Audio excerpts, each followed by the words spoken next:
Elaine, start by telling me about Tubular Sciences. I know it's very technical, so if you can explain it in terms that I could understand, I'm pretty confident everyone else will understand too. Okay, I'll give it a go. So Tubular Sciences is in the process of creating what's known as a mechanical connector. We're calling our product Sprint. A mechanical connector is a method of permanently connecting two metal pipelines. It's a cold formed method, so what that basically means is that the most common form of connecting pipelines is either threading, which is cold formed, or welding, and it's the welding industry we're targeting, and welding uses heat. And the heat can actually induce changes in the material, which can lead to things like joint corrosion and pipeline failure. By using a cold formed method, we avoid all of those potential areas of obviously distress. The system itself is also up to 80% faster than welding. It only uses 2 people and 1 bit of machinery, so we actually take out an awful lot of the people and the machinery in relation to transportation miles, which obviously played into winning the AccelerateHER Award. And it can be applied actually to any industry. We're obviously focused on the oil and gas, onshore and subsea industry at the moment, but it can be applied to any industry that requires the permanent connection of 2 metal pipelines. Hopefully that makes sense. That makes sense, yes. I understood that. It's about sticking pipes together without using welding. Yes, yeah. Yes, that's it, yes. I can cope with that. You should do this for me. So, Elaine, you kind of alluded to it there, but were you a little bit surprised to win the AccelerateHER Awards? Yes, and you know I was, Elizabeth, because I believe you were trying to take a picture of me at the time. Yeah, I mean, absolutely. You know, we were delighted even just to get through to the semi-finals or the quarter-finals, and the calibre was just fantastic. So I know people say, oh, yeah, I never thought I was going to win, but genuinely I didn't. And a lot of that was to do with the fact of the industry that we have chosen to target first as our primary market, that being oil and gas. And it's not a popular industry, so all credit to Investing Women in AccelerateHER and the judges obviously for realising that we could make an extremely positive impact on the decarbonisation side of things, which is incredibly important nowadays, and therefore enabling us to win the award, which is just fantastic. I was delighted for you, Elaine, and your face was an absolute picture yes, when your name was read out. Yes, it really was, you know. But I did want to talk to you about that elephant in the room because, you know, being in Aberdeen myself, I know that oil and gas is viewed quite negatively.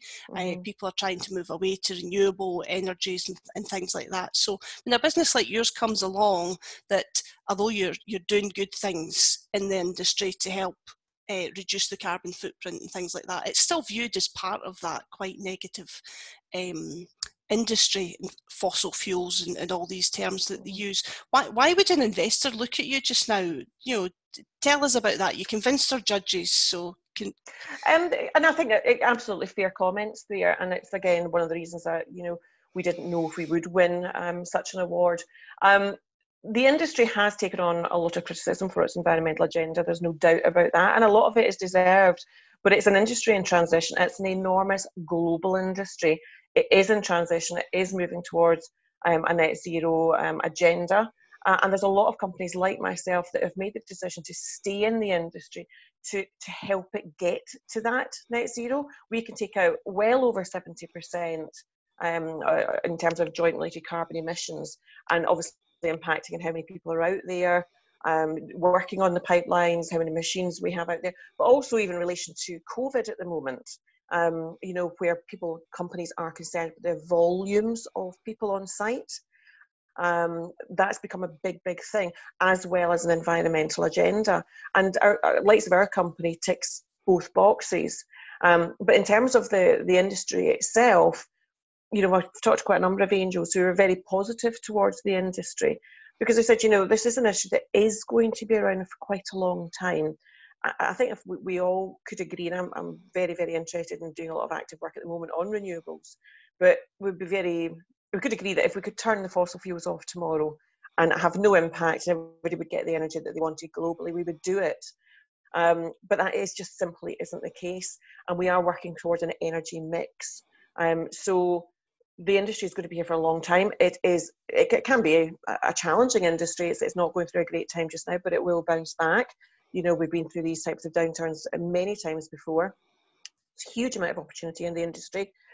And the likes of my technology and many other technologies within the industry, you can use the oil and gas industry as a springboard to going into other industries as well. You know, the technologies in this industry are amazing. So investors coming in and looking at that can say, okay, is it a large industry? Is it a global industry? Can it springboard into other industries? The answer is yes to all of them. Is it a product that the industry wants? Is it taking the agendas that our investor wants, i.e. decarbonisation? It's got an environmental aspect, and now has it got a COVID angle that you can look at?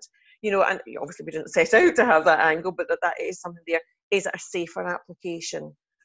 So there's a lot of positives, not just with our technology, but within the industry itself. Yeah. And if there are technologies that can move towards that decarbonisation and net zero agenda, you know, this is an issue that's going to be around for a long time. So there's a lot of profit to be made in the most blunt terms, and that's what investors are looking for. Let's face it. That's it. That's what it's about. And I saw a graphic last week that suggested that even by 2040 we could still be relying on coal and oil and gas for 50% of our energy needs. Yeah. So any company like yours that's doing what they can to make it safer and more efficient gets a gold star in my books.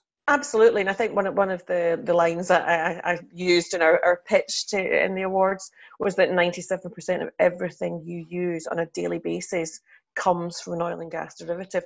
That is how much oil and gas is used in the world. 97%. It's almost everything you touch, everything that's sitting on your desk right now, your glasses, your computer, you know, everything comes from oil and gas derivatives. So we can't just flick a switch and turn it off. It's not viable, no matter how much people want it. Yeah. So we have to be realistic and say, okay, well, can we help this transition? Yeah, absolutely. So Elaine, I mean, I could talk about this with you forever, but we should move on. And I'm interested to hear if you've got any advice for female founders out there, and within the context of you as in founding a business in quite a male dominated sector, but also in a sector that's viewed in general quite negatively. If someone was starting out now, what would you say to them? I think everybody talks about it nowadays, resilience. You have to believe in yourself, but not be arrogant. There are a huge amount of people out there with amazing skills. You will not know everything, and seek out these people. People are genuinely interested to help small businesses. But believe in the skill set that you have, believe in your gut, challenge it constantly, but believe in it, and seek out other people to, complement your skill set. And make decisions. You've got to make decisions constantly. You've got to make it fast. Take care of yourself.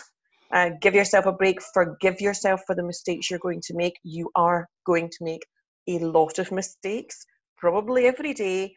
Investors are going to ask for information that's not quite ready. You're going to give it to them, and then a month later find 5 other facts that you wish you'd given to them, you know, especially when you're very early days, and you're moving a product along and it's just beginning. You have to make assumptions on how you would like it to look at the end of the day, and be very honest that you are making these assumptions, but you'll give them the evidence upon which you're making those assumptions. But genuinely, just believe in yourself, get the best folk around you, take strong decisions, clarify them with others if you need to, give yourself a bit of forgiveness, give yourself a bit of a break, and do you know what, just enjoy it. You have to enjoy it.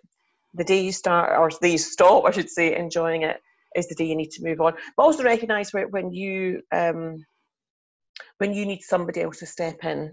You know, you may have a set of skills that will take you to a certain stage with that company, and then depending on where it goes, whatever agenda, whatever business plan you've put in place will change. You know, our business plan today is completely different from the one we started with 3 years ago, and you may need different skills. So always be flexible to that change and just work in the grey, get used to it, enjoy it, and just run with it. I think that's the best I can say. Just run with it. I like that. And yeah, resilience and forgiveness, quite important, I think. Elaine, just to finish up, you created quite a stir at the semi-finals, and not just because of your pipe connectors. there was something that everybody took notice of at the semi-finals. I have to ask, can you show us your shoes, please? Well, I knew you were going to ask this, so I have a selection. And because I can't actually get my foot up, I have to hold them.